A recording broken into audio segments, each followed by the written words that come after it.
Thank you, Diana. Nice to see everyone. My name is Catherine McMullen, and I am the county clerk here in Clackamas County. I am going to go ahead and share my screen at this point.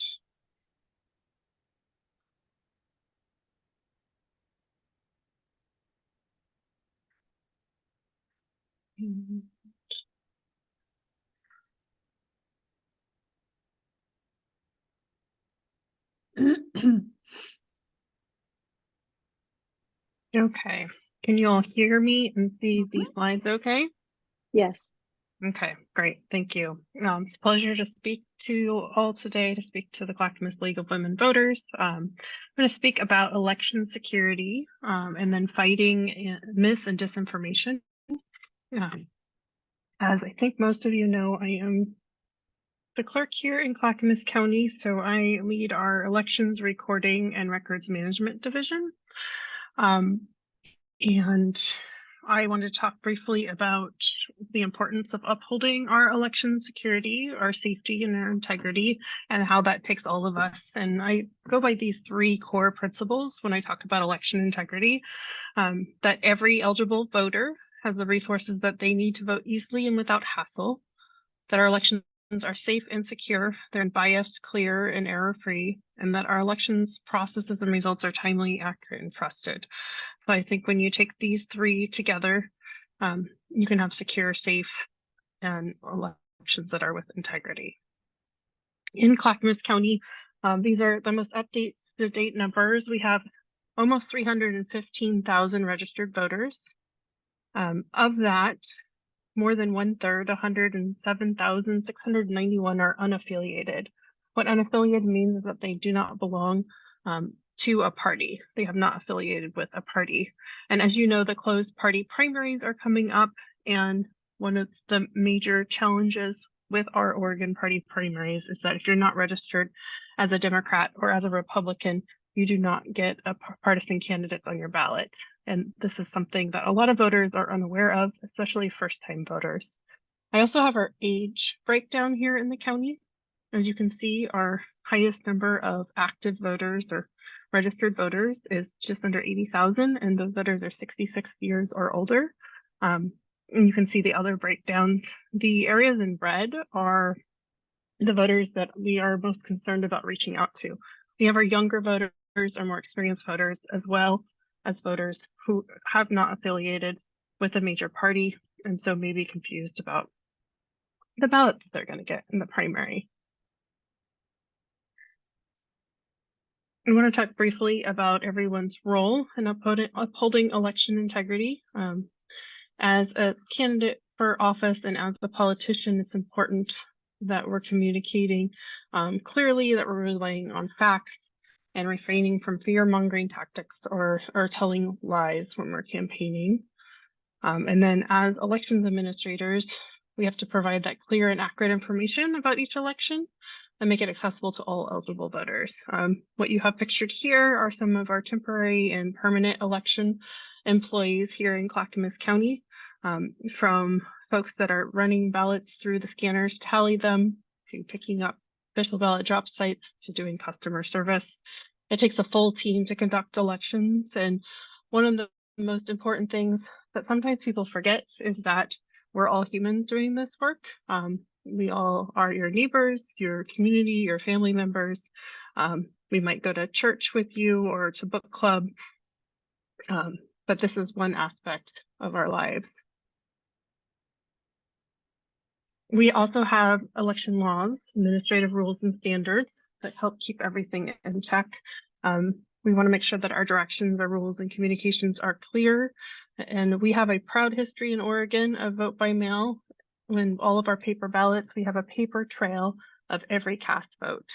So our voting equipment that tallies the votes never connected to the internet. It's kept secure and apart from all other systems. During the pandemic, one of the things that I really remember conducting elections during that time is the one thing that felt like it didn't change was the way that Oregonians voted. We still received our ballots in the mail, we still filled them out, we returned them in the mail or to an official ballot drop site, and then our ballot was counted. We weren't learning how to do vote by mail during the pandemic like a lot of other states were. One of our major partners in making sure that voters understand how to vote, where to get a ballot, is working with different organizations to do education and outreach. I have pictured here some of the recent outreach events that Clackamas County Elections has done in different partnerships. We always celebrate National Voter Registration Day, which is in September. I want to say it's September 19th this year, but I might be a little off on the date. We've been working closely with Clean Slate Clackamas. This group, through Clackamas Workforce, provides free expungement clinics. And yesterday we had staff there, and they saw over 100 folks to help them expunge criminal records that could be expunged so that they were better able to find work. And we also reached out for voter registration and updating voter information and making sure that people who do have a felony record on their past but are now released from prison can vote. I want to talk briefly about the path of the ballot. What we have here is the path of the ballot from Lane County elections. And one of the great things is that while we're all different counties and we have different systems of government, Oregon has the same election laws throughout the state. In Lane County, the county clerk is appointed rather than elected, but our processes are the same. Here's kind of an overview, and it's probably too small to see on whatever screen you're on, but beginning on E- or election day, 60 days before election day, that's when our election cycle starts. That's when our ballot content is certified, so that's coming right up. We just had our filing deadline today for candidates, and then so ballots are then created after that point. So we have to wait until we know who and what is going to be on the ballot before we can design and create those ballots and then print them with our print vendor. Once they're created, they're securely transported by our elections office and by our ballot print vendor to the USPS to go out in the mail. Our military and overseas ballots are sent out 45 days before election day. And then we send out a voter file about 29 days before election day, even before the voter registration deadline, to our ballot mail insert vendor. And then we then oversee the insertion of all the ballots to the right voters in that time. And then they're sent out starting on the 20th day before election day. So it's kind of a whole process. And then if you do update your registration or move or register for the first time in that space between the large data file, we have additional batches of data that we use to make sure that we can send everyone's ballot out on time. So then you get your ballot, you vote it as you choose, and then you want to make sure that you return it to an official ballot drop site or through the mail before 8 p.m. on election night. If you do mail your ballot on election day, it's highly recommended that you have it postmarked. That way postmarks do count and we know that you mailed your ballot in time. One of the things that we do in every election office is we certify every signature on the ballot to make sure that that signature matches the signature on your voter registration record. So we check every signature on every ballot. And if it doesn't match, we do reach out to every voter to let them know so that they have a chance to secure their ballot and have their vote counted. And voters have up until 21 days after election day to cure their ballot. Our ballots are then scanned once they're removed from the envelopes. And then we have on election day, the results are tallied just before 8 p.m. on election night and the result released to the public at 8 p.m. And that, of course, is only the results that we've fully, only the ballots we've fully processed. It's always a good rule of thumb to have all ballots that we've received through Monday processed and in that 8 p.m. election night results. But depending on how turnout is when voters vote, we often have ballots through the afternoon already counted in that 8 p.m. results release. So it all kind of depends on when most voters vote in particular elections. And the election, isn't over until it is certified, and that's 27 days after election day. So some of the things that I briefly touched on that ensure the security of our election system is that we have paper ballots that are sent a sealed envelope. You have a paper record of the vote. We also have ballot tracking In Clackamas County, you can sign up for Track Your Ballot. And then we have barcodes that are on the outside of those envelopes so that we can match your voter record with your ballot and your signature, just until we verify your signature. It's important to know that we are constantly updating our voter registration rolls through change of address records from the USPS, through ERIC, which is an interstate data sharing. So if you move from one state to another, we can get that information from that other state if they're a part of ERIC. And also the signature cure process helps ensure the vote. I'm going to go ahead and skip over this one. So recently, there was a press release from the Secretary of State's office about our tabletop exercise that we did in Salem as part of our Oregon Association of County Clerks annual, it's our midwinter conference. This is the third or fourth tabletop exercise that I've done with Homeland Security with CISA, and CISA is the Cybersecurity and Infrastructure Security Agency. We do these tabletops about once a year, and if you can imagine it, you're just imagining emergency planning. It's like when you were a kid and you were given the homework assignment to work with your family about how you would exit your house if there was a fire. It's much like that, in that we're planning for every kind of probable thing, possible thing that might happen, reasonable things to be aware of. Some of the things that we have been working on in my office specifically to ensure that our elections are safe, secure, and accurate is working in partnership and support from local and federal law enforcement. So that not only includes our Oregon City Police and other city police where we have official ballot drop sites, but also our sheriff's office, our state police, the FBI, our U.S. Postal Inspector plays a key role sometimes, as well as Homeland Security and cybersecurity and internal partners. We create emergency plans for realistic scenarios as they might occur, and clear communication is really a part of that. How are we going to talk about and share information about what's happening as it's happening? And then additional safety precautions for staff and families, both at work and at home. Things looking at to make yourself more safe if you might be threatened or preyed upon at home or at work or followed, those kinds of things. Something as simple as de-escalation techniques, how to bring down someone who's agitated in our office or upset without making them more upset. That's something that we definitely work on, from things as serious as threats and actual physical violence. So these are all, I have a long list here of things that we cover constantly. This week, actually, this is one of 4 meetings I have in the next 2 days that are about security and safety as we prepare and plan for the May primary and the November general election this year. It's nice to have all of that support and have everyone coming together. Really, this comes down to ensuring, the safety of my staff, of the public, the voters, and then also the security of our ballots. And that kind of brings us full around to why we do this work. One person, one vote, and then many voices come to good decision making and better decision making. So I think it's critical that we're looking that each eligible voter has the resources that they need to vote easily, independently, and without barriers. From if you're 16 and registering to vote for the first time, if English is not your first language, you need like assistance and one of your first languages or a language that you speak more comfortably, or if you have a disability and would like assistance with reading the ballot.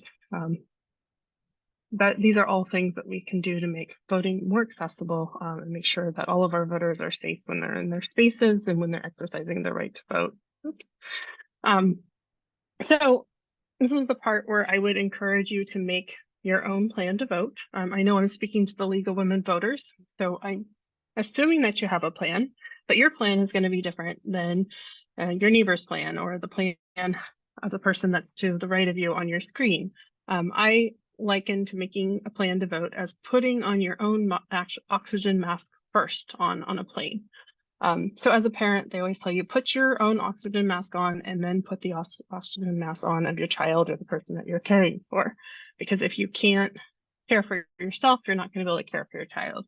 I think of that also when making a plan to vote. Make sure that you know how you're going to get your ballot, when it's going to be mailed, how you're going to get it returned, and then how you're going to know that it was counted. And then you can start helping others.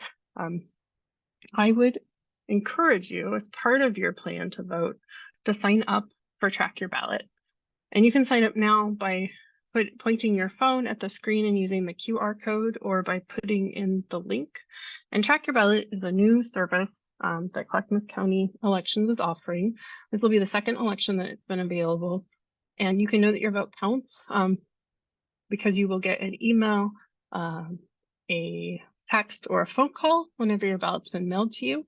And then after you vote and return your ballot, you'll be alerted that we've received it, and then a final alert that your signature has been verified and it's been accepted for counting.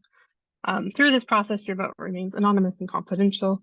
What we're doing is letting you know where your ballot package is, either in the mail or after you voted, ensuring that it's been counted. So I encourage you to sign up for that. You can also always sign up by going to our website. But again, once you've signed up and put your oxygen mask on, it's time to put the mask on for those around you. So we have an election coming up. Today at 5 p.m. was the filing deadline for county candidates.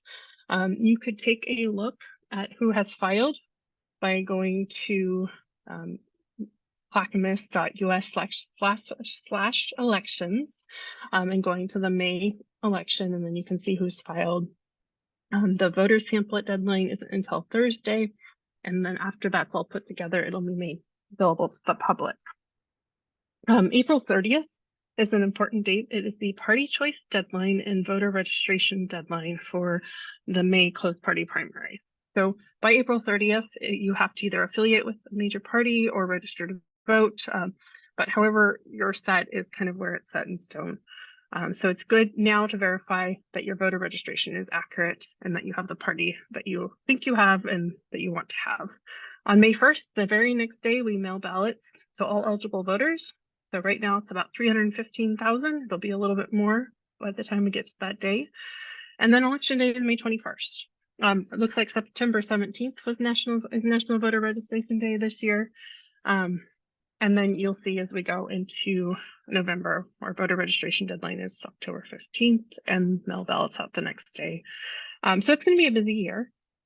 We may also have an August special election. We always hold that date just in case something else goes on the ballot, but something definitely to look to. So I ask that you take action, that you verify the accuracy, the source, and intention of information before you share it. You consider volunteering or making a career move actively advancing democracy. And that you come visit me at my office and be an election observer. Happy to give tours. Consider becoming a temporary election worker and get a hands-on democracy experience. So we are currently hiring for temporary election workers.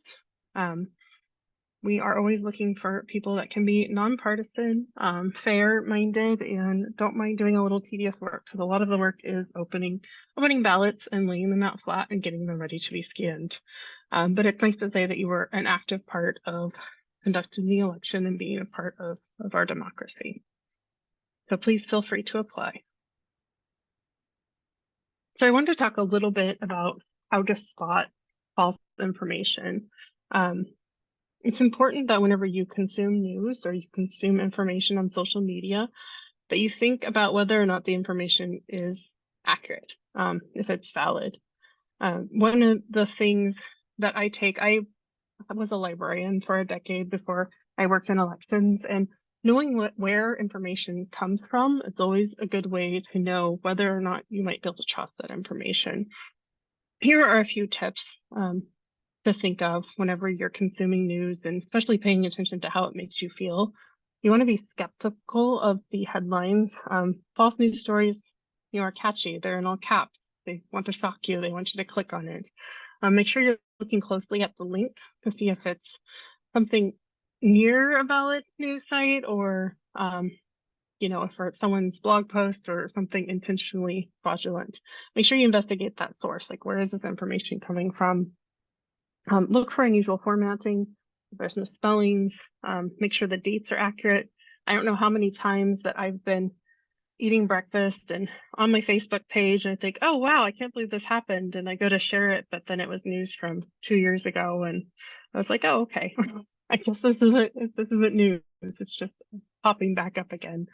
So look at other reports. So if you're not sure if something is true, like either it's odd, you're like, I don't know if this actually happened, try to find another news source that has the same story that validates what's being said. I often do that if a celebrity death comes up, I go, okay, did this person die or has this been reported, and see if I can find it elsewhere as well. Sometimes stories are a joke, and then some stories, as you know, are intentionally false. So really, the best thing you can do is make sure that you're checking to see that the information is accurate before you're sharing it. Definitely important and something to think about. I definitely flew through these slides and did not intend to. It's hard to read the room when I can't see any of you, but the most important thing is that every eligible voter can vote, and they have what they need to vote easily and without hassle, and that our elections are safe and secure, from keeping my staff safe to voters safe to ballot security. And I'm happy to answer questions, and I'm going to stop sharing so we can all see each other. There we go. Can you see the questions in the chat, or would you like me to read them to you? Let me open the chat. Let's see. Nancy asks, has something happened with Eric recently? Have states opted out for political reasons? So I don't know the full scope of what's happened with Eric. Some states have, well, at least political leaders in some states have said that they wanted to leave. Oregon is still a member of ERIC, and we still use that data, and it's still valid data. But if a state opts out of it, then we don't have that data. I know that Texas joined, I think that was in 2020, and I think they're still part of it. But yeah, I don't have a lot of details about that one. Looks like Nancy asked another question. What is the best way to avoid ballot errors, supplier problems that the previous clerk had happen? So I feel like I've talked about this quite a bit. I'm happy to talk about it again. We have a contract with a ballot print vendor that prints ballots for almost every county in Oregon. High level of quality control, and we do double checking, and we're doing a lot of work on the front end to prevent errors so that we don't have big messes to clean up on the back end. Let's see, what are the reasons a person's voter status can be set as inactive? Okay, great question, Jenny. So if you sign your ballot and your signature doesn't match, let's say someone else signs your ballot, we send you information, and that, like, so that you can cure your ballot. And if you don't respond and you don't cure your ballot, then you're set to inactive until you cure your ballot. If you move and you don't let us know that you move, we send you a ballot and those ballots aren't forwardable, and that ballot comes back to us, then your voter registration record is set to inactive. So it's whenever we have information that shows that you're either no longer living there or there's a question about your record. And then again, you are notified anytime your voter status goes to inactive. Jenny, did I answer your question? Oops. Yes, you did. Thank you so much. Awesome. No, I just want to make sure, because that can mean different things to different people. And yes, of course, I can share the false information slide with you all. Let's see. And then Diana asks, can you please explain the process that will be used for the 3-county letter of understanding regarding the Clackamas County residents who are in a ranked choice ballot area?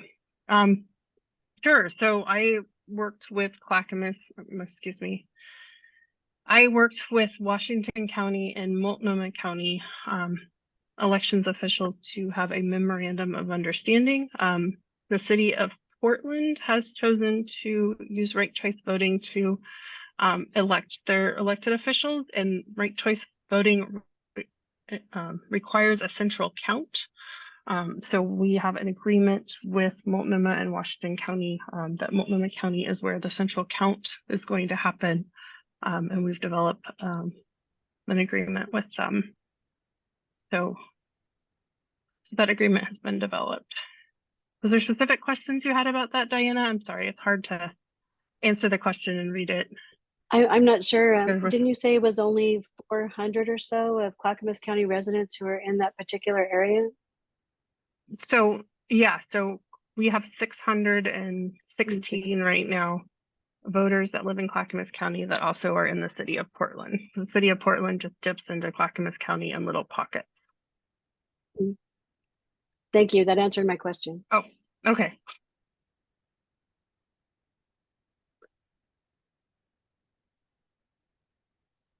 And was there any particular highlight in the training exercise that you remember being surprised by, or the communication piece that would be interesting for the residents of Clackamas County? Yeah, I mean, so I place a high value in communicating with voters anytime anything comes up and what's going on, as well as, you know, preventively planning to make sure that you can vote. And then one of the things that I find surprising is, you know, this is my third presidential election, and almost every possible scenario that was reviewed, it either had happened on a small level where I was working or had happened to my neighbor. I was floored by the level of support. This tabletop was done after the fentanyl laced envelopes were sent out to elections offices around the country. And so we even had, you know, our hazmat folks there doing a presentation and talking about what's accessible and how long it would take to get to different locations in the state if we did receive suspicious envelopes. So it was nice to have all that support in the same room. We had, you know, my managers from all of my divisions, as well as different parts of the county. The Oregon City Police showed up as well to partake in the tabletop. So that was good. Let's see. Nancy says, what security issues are new during this polarized time? Gosh, I don't know that anything is new, Nancy. I do feel sometimes that's all happening all at once. Because we're planning, you know, for the fentanyl leaf envelopes is something that, you know, King County, for example, they've had 3 elections where it's happened on some scale up in Seattle, Washington. So it's kind of like it's being tested and then tried out on a wider basis, you know, by bad actors. The cybersecurity issue is now front and center.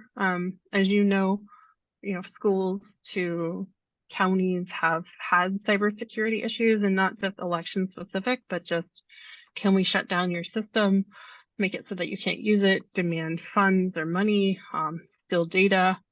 One of a recent success story, at least from my understanding thus far, is, Clackamas Community College had a situation where everything got shut down, but they had everyone on it, like 24 hours a day, until they were able to restore systems, allow staff and students back into email, allow financial aid payments to be made again, people to sign up and attend classes. But it shut down the school.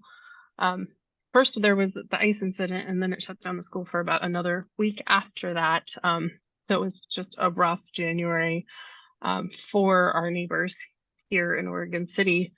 But I think the response to it was really good, and we have a really strong cybersecurity team here in Clackamas County as well. And we run through issues with them. We haven't had any active issues, but looking what's possible, getting updates, getting that information has been really important. And I don't think that's really about anything being particularly polarized, but by people just having access to be bad actors and do bad things. And I think it's something, when we think about our mail systems, when we think about cybersecurity, us and our civilization is just really reliant on these services, for vote by mail, for going to school, for having meetings, all of that. So, but yeah, I'm just very glad for all the support, because as elections administrators, we have to be technology expert. We have to be a project manager. We have to be ready to look out for hazards. I feel like we're always in emergency planning mode, even if the emergency is a good thing, like a big day, like a filing deadline today. Like we still, it was a big day, so we planned for it. Yeah. Does anyone else have any questions? Well, I know all of us are deeply grateful. We'll be contacting you to see what we can drop by in terms of favorite cookies or something. I'm not sure what's allowed, but we'll find out what that is. And we really cookies are appreciate always allowed. Okay, good. Thank you so much, and we really appreciate everything. Yeah, no, thank you all. And feel free to reach out if you have specific, like, individual questions, especially about access to voting, because my main concern is I often hear from voters after election day, if they don't get their ballot, or they had a question and they need some help. So I always want to hear from voters before election day. So please encourage people to reach out to us. We are here to help. Okay, we will. I'll write this up, and we're going to share the recording, and I'll run it by you before we publish.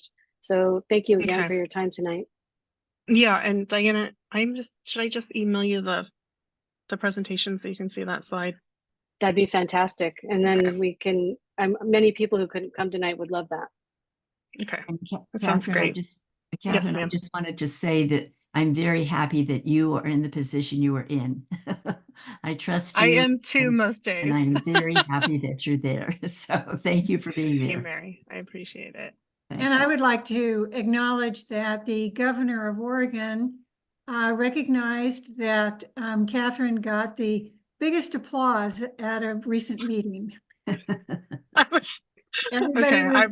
Everybody was clapping, the politicians and the civil public servants in the room. And when Catherine was introduced, she got a huge hand. So we're all very proud. She deserves it. Yes. Yes. Thank you. You all have a great evening, and thank you for the work that you do. I consider you all partners in this. Okay. Thank you. Thanks. Take care. Thank Bye. you.